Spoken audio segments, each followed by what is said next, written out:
TR Nizam, నేను మీ తాళ్ళపల్లి రమేష్. ఈరోజు morning న్యూస్కు స్వాగతం. అన్ని పేపర్లోని ప్రధాన వార్తలు ఒకసారి చూసుకున్నాం. వాస్తవానికి నిజాలను నిర్భయంగా చెప్పడానికి టిఆర్ నిజం సిద్ధంగా ఉన్నది. కాబట్టి ముఖ్యమైన వార్తల కోసం మేము ముందుకు వచ్చినాం. ఒకసారి మన ఛానల్ని సబ్స్క్రైబ్ చేయండి, షేర్ చేయండి. ఎక్కువ మందికి ఈ నిజాలు తెలిసే విధంగా మీరు మాకు సహకరించాలని చెప్పేసి టిఆర్ నిజం నుంచి గుర్తు చేస్తాను.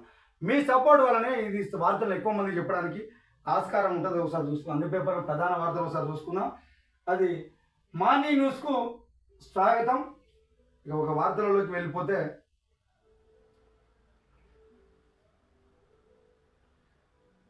మన తెలంగాణ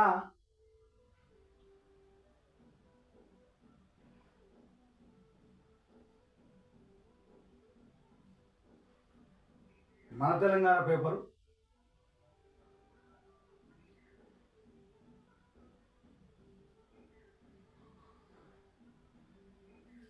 రేపటి నుంచి భూముల విలువను పెంచుతానని చెప్పేసి పొంగులేటి శ్రీనివాస్ రెడ్డి గారు చెప్తాడు. ఈరోజు కాంగ్రెస్ ప్రభుత్వం వచ్చింది, రియల్ ఎస్టేట్ పడిపోయింది, భూముల వాల్యూ తగ్గిపోయింది, మొత్తం ఆగమాగం అయిపోయింది. ఏమన్నా రియల్ ఎస్టేట్ వ్యాపారం చేద్దామన్నా కూడా అసలు ఇబ్బందులకు గురవుతా ఉన్నదని చెప్పేసి చెప్తా ఉన్నాడు. దాన్ని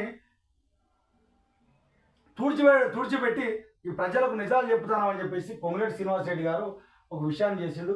శాస్త్రీయంగా కొత్త విలువల నిర్ధారణ. గత ప్రభుత్వం అడ్డగోలుగా భూముల విలువను సవరించింది. రిజిస్ట్రేషన్ ఛార్జీలు 7% పెంచింది. అపార్ట్మెంట్ల విలువ ఏతుబద్ధీకరణ అన్ని అంతస్తులకు ఒకటే రేటు వర్తించింది.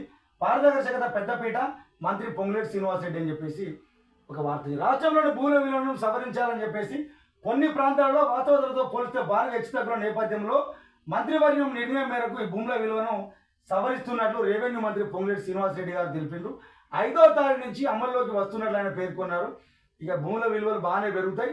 2021-22 సంవత్సరాలు కేవలం 6 నెలల పాటు 2 సార్లు భూముల ధరలు పెంచినారు. అలాగే రిజిస్ట్రేషన్ ఛార్జీలు 6 నుంచి 7% పెంచినారు. గత ప్రభుత్వ హయాంలో జరిగిన సవరణ క్షేత్రస్థాయిలో అధ్యయనం లేకుండా కేవలం గణన ఆధారంగా పట్టికల ప్రకారం చేపట్టడం వల్ల కొన్ని ప్రాంతాల్లో మార్కెట్ విలువ కంటే చాలా తక్కువగా, మరికొన్ని విలువలో మార్కెట్ విలువల కంటే కొత్తగా ఉన్నాయని చెప్పేసి అంటారు. మేము రేపటి నుంచి ఆ విలువలు పెంచుతామని చెప్పేసి అదో చెప్తాం. ఇక మన కేటీఆర్ గారు విషయం చెప్తాడు. ఫ్యూచర్ సిటీని కాంగ్రెస్ ప్రభుత్వం చెప్తాంది ఇది ఒక బోగసు. కోర్టులో ఫ్యూచర్ సిటీ లేదంటూ బయట మాత్రం అదే పేరు వ్యాపారం జరుగుతుంది. రైతులను నిలువుదోపిడీ చేస్తారని చెప్పి చెప్తా ఉన్నారు. ఇక మీరంతా ఈ యువను విమర్శించుకోవడం మానేసి నిజంగా ఏంటిదో ప్రజలకు చెప్పాల్సిన అధికారులు చెప్పాలి. రాజకీయ నాయకులు